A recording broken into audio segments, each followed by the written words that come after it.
Halo rekan-rekan BCS, jumpa lagi bersama saya Jody Janitra dalam acara Berbagi Cerita Sukses. Sore ini saya ada di Jalan Citarum nomor 31, tepatnya di salah satu cake shop ternama di Kota Bandung. Tahu nggak namanya apa? Mr. Komod Cake Shop. Jadi selain cake shop, di sini juga ada kafenya juga. Kita nanti akan ngobrol-ngobrol langsung dengan ownernya, Mas Tito Afrianto. Yuk, kita ikuti. Yuk ikut saya ngobrol langsung sama Mas Tito.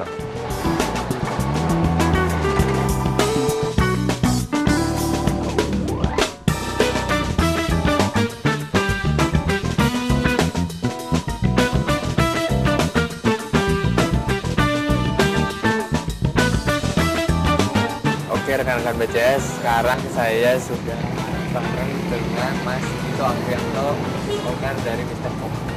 Kabar? Boleh nggak diceritain gimana awal mulanya Mr. Komod? Terus kenapa sih namanya Mr. Komod? Jadi awalnya itu saya sama istri itu punya cita yang sama. Kalau istri pengen punya toko kue, kalau saya pengen bisnis di kuliner.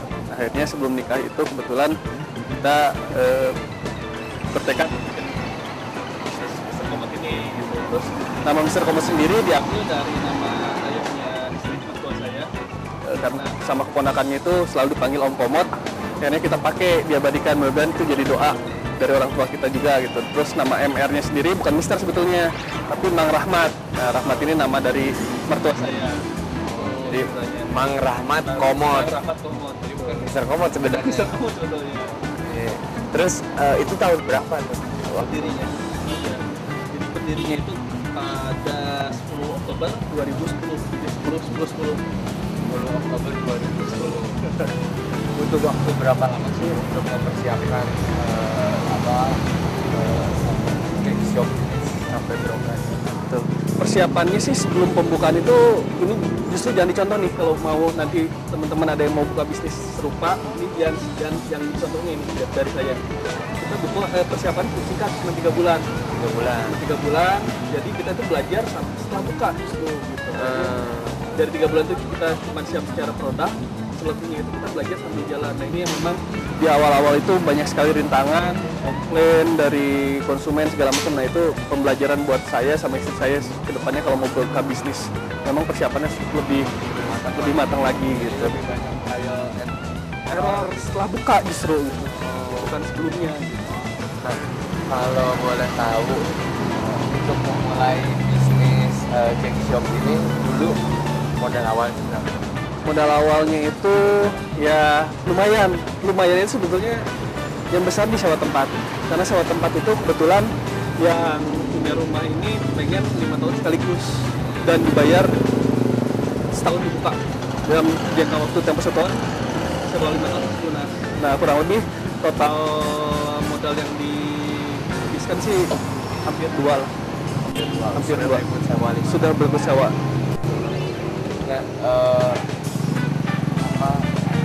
Dari awal memang konsepnya kan kalau saya lihat tadi agak keliling-keliling sedikit, ada cake shop ada, terus makanannya juga cukup seperti itu, ada juga minuman-minuman semua. Itu memang dari awal di set seperti itu, apa memang seiring berjalannya waktu nambah lagi produk gitu?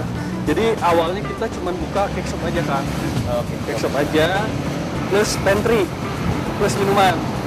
Nah karena ngelihat area yang cukup luas, terus ada permintaan juga dari konsumen yang datang ke sini pengen ada makanan berat dong, akhirnya kita coba provide untuk makanan beratnya. Alhamdulillah seperti sekarang menunya sudah lumayan banyak. Nah terus dulu itu karyawannya waktu baru mulai, perekrutannya seperti apa? Apakah memang teman-teman sendiri atau kalau teman-teman ada yang relasi yang sudah kenal ada, tapi yang kedua juga kita iklan di koran. Memang kalau kerja rekrutmen awal yang banyak sih dari iklan.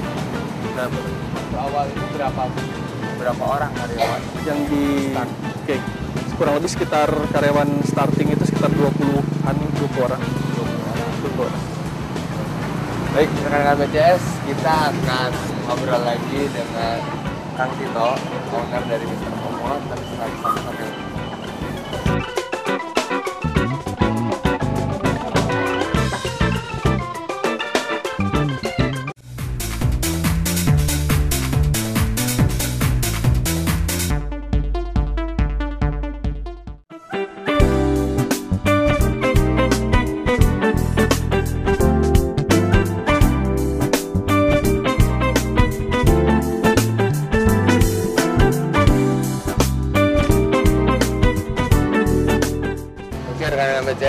kita balik lagi ngobrol sama Kang Vito. Kang, ini kan kalau saya lihat tempatnya cukup luas, terus suasananya juga enak, banyak tanaman-tanamannya. Memang dari awal konsepnya dibuat seperti ini atau seperti gimana? Iya, ini kan tempatnya lumayan sekitar 800 meter persegi totalnya. Jadi dari awal ada seperti ini, jadi sedikit-sedikit. Jadi pas karena ya tadi saya cerita biaya sewanya lumayan mahal gitu kan, jadi ya dana untuk fitting out itu lumayan kecil. Jadi sedikit-sedikit awalnya cuma area dalam aja yang saya bagusin gitu. Terus tambah lagi ada tabungan sedikit ya, tambah area luar sebelah sini, tabung lagi ya jadi kayak sekarang gitu. Jadi sedikit demi sedikit, nggak langsung Jadi kalau kata orang Prancis bilang ngereye gitu, jadi dikit-dikit ya punya ada kelebihan sedikit, nambah lagi. Nah, kalau untuk jam operasionalnya sendiri, Mr. Komod buka dari jam berapa? Mr. Komod tuh pagi itu buka jam 8. Jam 8 pagi kita udah buka, malam tuh jam 10. Tutup jam 10. Kalau hari Sabtu sih sama Minggu tutup jam 11. Oh, jadi kalau weekend tutup jam 11 malam, buka tetap jam 8. Kalau jam ramainya sendiri itu jam berapa aja? Kalau di kita tuh biasanya karena makan siang sih, sebetulnya makan siang sama makan malam. Karena apa namanya, banyak kan yang take away kayak gitu, lalu dibungkus itu bawa pulang, jadi banyak kan yang gitu, yang keluar masuk. Tapi kalau udah ramenya paling makan siang sama makan malam aja. Makan siang dan makan malam. Nah, kalau di cake-nya sendiri kan sebenarnya kan cake shop di Kota Bandung ini sudah cukup banyak gitu. Apa sih yang ngebedain Mr. Komod dengan cake shop yang lain? Apakah ada produk unggulannya apa atau apa sih yang ngebedain? Kalau dari segi rasa, kalau saya bilang enak juga terlalu naif gitu kan. Masalah selera lah kalau enak apa enggaknya. Yang penting yang pertama itu yang saya bedain dari cake shop yang lain, kita lebih mengedepankan kehalalan produk. Jadi kita insya Allah jamin 100% bahwa produk cake di kita itu 100% halal. Jadi chefnya wudu dulu sebelum bikin. Jadi bahan baku itu pilihan kita memang harus halal. Semua bahan baku juga harus ada sertifikat halalnya. Yang pertama itu. Terus yang kedua, tadi rasa kita coba bedain sedikit dari karakter. Cake shop yang sudah terkenal lebih dulu di Bandung kita bedain, dari segi tekstur juga kita bedain, sama varian produk. Yang di orang lain nggak ada kita coba bikin, tapi ada juga yang produk-produk yang udah umum ya kita pasti ada. Tapi yang paling penting kita untuk yang beda dari yang lain, kita menjamin 100% insya Allah produk kita itu halal. Nah, kalau produk unggulannya atau best sellernya apa sih di Mr. Komod ini? Untuk cake-nya? Untuk cake itu biasanya ada Mango Cheese coklat, best seller juga, ada triple coklat, sama Mikado. Itu tiga terbesar penjualan kita di 3 produk itu. Mango Cheese coklat, Mikado, sama triple coklat. Triple coklat. Itu jualnya per slice, up, atau kayak gimana? Oh, satu. Jadi kita ada 3 jenis, 3 ukuran. Jadi ada ukuran individu, itu slice, maksudnya slice. Terus ada ukuran yang biasa kita kalau surprise party, ulang tahun dadakan ya ukuran 9x12 cm lah. Yang kecil, sedang. Terus ada ukuran yang whole, itu biasanya ukurannya dari 18 cm sampai 18 sampai ke 30 cm ke atas. Nah, itu untuk harganya sendiri tadi yang slice Yang slice itu kita memulai dari harga 18.500. 18.500. Slice. Terus kalau yang ukuran 9-12 itu sekitar 60 ribuan lah. 60.000. Kalau yang besar Full itu mulai dari 185. Nah, kalau untuk produk di luar cake gitu ya, makanan atau minuman, ada nggak sih produk unggulan dari Mr. Komod? Kalau unggulan sih hampir semuanya rata-rata kita unggulkan, cuman yang best seller produk untuk di kitchen itu biasanya sop buntut rica-rica, iga rica-rica, sama apa tuh namanya, spicy chicken. Nah, ada nggak sih pengalaman atau suka duka gitu selama ngejalanin bisnis ini yang paling dikenang sama Kang Vito? Banyak pisan Kak suka dukanya, jadi dari mulai saya berantem sama istri lah, karena berdua kan yang ngurus itu, istri di bagian produk, saya di bagian operasional. Beda pendapat sama istri itu di awal-awal sering banget lah. Terus ya tadi kayak kita trial and error-nya kan setelah buka gitu itu bikin ngedown banget. Awal buka kita banyak sekali komplainan, banyak sekali masukan dari konsumen, itu yang bikin kita sempat ngedown. Cuman akhirnya kita balik lagi nih ke niatan awal bahwa kita usaha ini udah sudah kita dari dulu. Makanya dengan balik lagi ke cita-cita itu, ingat cita-cita, jadi nungguin terus semangatnya gitu. Yang paling dikenal sih itu berbeda pendapat dengan istri yang paling susah kan. Kalau dengan pegawai kan lebih gampang. Kalau dengan istri kan susah, mencatnya susah ya. Merekrutnya apalagi terus.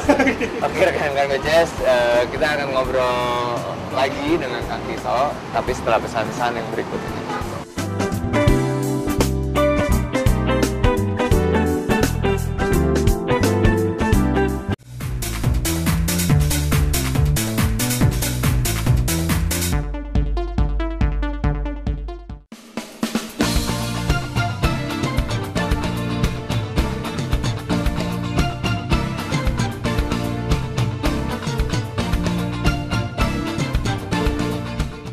Rekan-rekan BCS, sekarang saya sudah ada di depan showcase cake Mr. Komod. Lihat, ini warnanya menarik banget, apalagi kalau jam segini ya, aduh sangat menggoda iman gitu.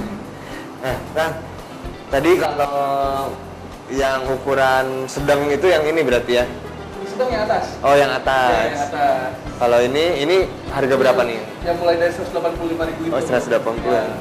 Nah, kalau yang paling banyak laku itu yang ukuran kecil, sedang atau besar? Besar. Yang besar, yang paling besar. Kalau boleh tahu dalam sebulan bisa keluar berapa loyang atau berapa cake sih untuk ukuran besar itu? 100-an sebulan. 100, Bisa 300-400. 300 loyang gitu ya, yang besar. Yang ukuran besar. Harganya? Ya, kisaran berarti rata-rata sekitar 200.000 lah ya, kan variatif. Oh, Si harganya 200.000-an. Tuh, kebayang tuh dagang cake 300 loyang kali 200.000. Nah, lumayan kan. Belum dari minuman dan makanannya. Jadi dalam 1 bulan ini kayaknya ratusan juta sih udah nyampe nih. Nah, Kang, boleh cerita juga nggak? Tadi kan bukanya udah tuh di segmen yang tadi udah. Sukanya dalam menjalani bisnis ini apa sih? Sukanya pasti selain uang ya. Selain keuntungan.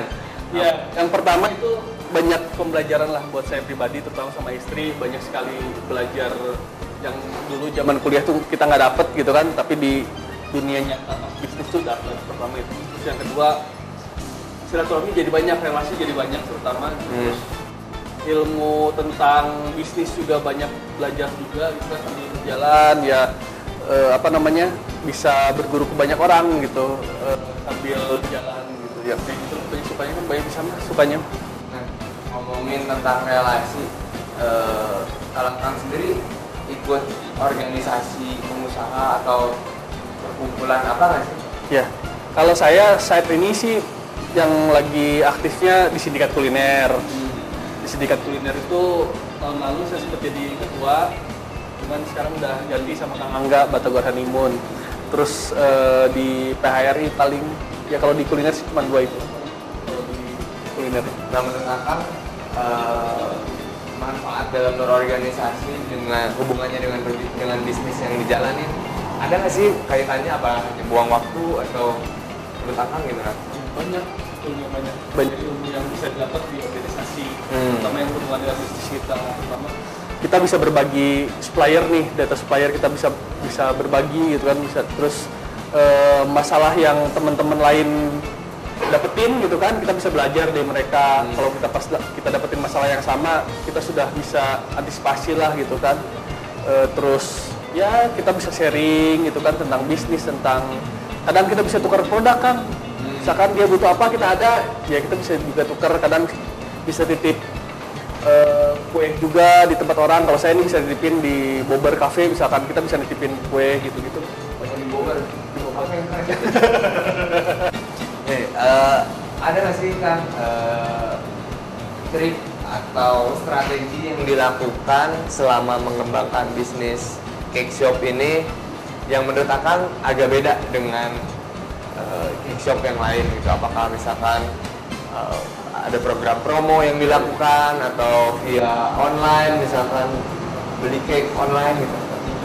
Kalau program-program promo sih pasti ada tiap bulan reguler, pasti kita ganti-ganti terus. Nah, terus kalau strategi kita karena tadi saya mengedepankan konsep kehalalan produk, kita banyak nge-grab komunitas-komunitas hijabers, warisan pengajian kayak gitu-gitu.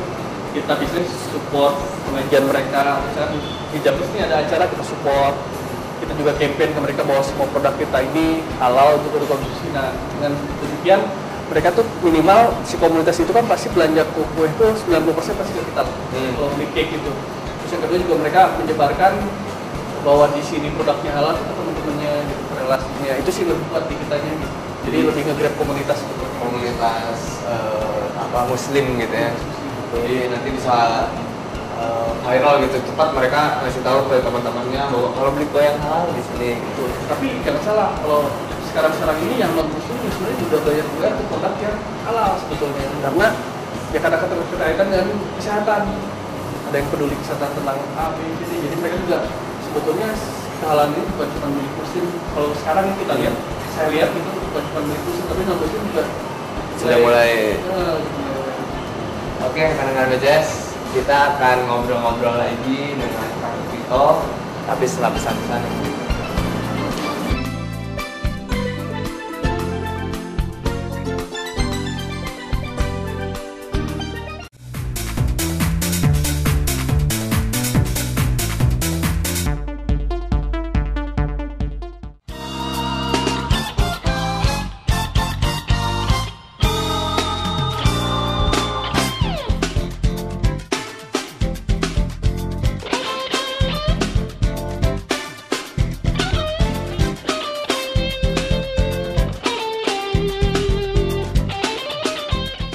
Rekan-rekan BCS, sekarang kita balik lagi ngobrol sama Vito. Kang, ada nggak sih persiapan khusus selama Ramadan gitu ya untuk operasional di Mr. Kompas? Ada perubahan nggak? Misalkan ada penawaran khusus atau jam operasional berubah? Jam orang diperbolehkan makan di sini. Jadi di atas jam 12 baru boleh, itu pun harus ngumpet. Jadi kalau di sebelum itu kita nggak buka kitchennya, kita ditutup gitu, nggak boleh order kitchen. Terus yang kedua, biasanya kalau Ramadan persiapan khususnya biasanya kan kalau buka banyak bookingan nih, ya kita berarti nambah pegawai tambahan aja casual gitu untuk operasional. Terus ya pembagian jam kerja karyawan juga berubah. Terus untuk promonya sendiri biasanya kalau dekat-dekat Lebaran kita biasanya ada promo. Kalau yang sekarang itu untuk cake itu ada promo untuk beli 2 cake reguler kita itu gratis 1 cheesecake khusus. Tapi betul, tapi si cheesecake ini memang keluar khusus pas Lebaran aja. Jadi kalau di periode Lebaran dibeli pun bisa, tapi kalau kita udah konsumen beli 2 cake yang reguler dapat itu gratis 1. Nah, tadi promonya sangat menarik ya, beli 2 gratis 1. Padahal biasanya ketika bulan puasa ini biasanya nggak usah berpromosi, Betul. udah rame. Betul. Nah, untuk Mr. Komod sendiri ada nggak sih peningkatan penjualan gitu ya, bulan puasa dibandingkan bulan-bulan sebelumnya gitu? Ya. Memang kita agak berbeda dengan tempat lain. Kalau untuk menu kitchen sendiri bisa dibilang hampir sama lah antara hari biasa dengan Ramadan, karena kita cuman otomatis fullnya itu pas waktu buka aja gitu sampai tutup gitu kan. Pagi sampai sorenya itu otomatis hampir dikatakan tidak ada yang makan gitu. Nah, untuk konsep cake sih biasanya memang gitu. Memang sebetulnya tanpa kita berpromo pun insya Allah pasti ya rame lah gitu. Cuman memang karena kita ngeluarin cake edisi khusus Lebaran, ya kita bikin promo itu sebelumnya gitu, karena itu nggak bisa dibeli di saat momen di luar Lebaran. Oke. Kang, terakhir sebelum ditutup, ada nggak sih pesan atau kiat-kiat buat rekan-rekan di rumah yang ingin berwirausaha atau ingin membuka cake shop gitu? Betul. Ada nggak tips atau dari Kang Vito? Kalau tips sih nggak ada, cuman kalau saya sih belajar dari saya kalau mau buka cake shop ataupun usaha lain, trial and error-nya itu harus sebelum buka lah gitu, jangan setelah buka. Terus yang kedua memang mental itu kalau bisnis dengan istri atau dengan pasangan kita harus mulai dipisahkan nih antara hubungan rumah tangga atau hubungan pribadi dengan bisnis gitu. Karena kalau campur aduk udah pasti kacau aja gitu. Itu aja sih kalau dari saya sih, pengalaman saya yang bisa dibagikan gitu. Jadi plan itu cukup penting gitu. Betul. Sebisa mungkin udah matang dan siap dengan plan A, B, C, D. Betul, baru buka. Baru buka. Tapi jangan terlalu ini juga ya. Ya kalau persiapan udah 80-90% boleh lah gitu. Tapi kalau saya sih waktu itu memang bisa dikatakan hampir baru 50%-an lah gitu. Kertas kosong gitu. Iya, betul. Terus yang paling penting juga bersikap profesional gitu. Betul, kalau kita berafiliasi dengan pasangan kita di bisnis gitu. Terus kalau bisnis sendiri sebisa mungkin keuangan itu boleh dipisahkan juga antara keuangan yang pribadi nih sama yang bisnis. Kalau bisa rekeningnya pembukaannya terpisah lah gitu. Karena banyak yang kejeblos juga tuh rekan-rekan ketika bisnis kita udah mulai maju. Betul. Pribadi kita juga, konsumsi kita semakin naik gitu ya, wah sekarang pengen beli apa segala macam. Yang akhirnya ketika bisnis kita berkembang dan kita ingin membeli alat atau investasi sesuatu, ternyata duitnya mahal ya karena apapun Pribadi. konsumsi pribadi. Betul. Oke, terima kasih banyak Kang Tito, udah diganggu waktunya, udah ngobrol-ngobrol juga. Gak apa-apa, seru senang. banget obrolannya. Terakhir sebelum kita pamit, kita mau ngasih ini Tuh, dapat bingkisan. kue kering. Mudah-mudahan bisnisnya Mr. Komod selalu manis dan gurih seperti kue-kue dari Amin. BCS. Kalau kue ini sih tiap Lebaran pasti dikonsumsi keluarga di rumah. Oh pasti. Alhamdulillah. Jadi Makasih banyak. terima kasih banyak Kang Tito. Sama-sama. Mudah-mudahan selalu sukses. Amin. Oke rekan-rekan, jangan kemana-mana. Sebentar lagi akan ada azan maghrib, azan yang paling ditunggu-tunggu di bulan puasa. Saksikan terus berbagi cerita sukses hanya di FTV. Oh iya, jangan lupa. Ide, kritik, dan saran langsung ke sini @jodijanitra. Saya pamit. Saksikan terus berbagi cerita sukses bersama saya Jody Janitra. Dadah.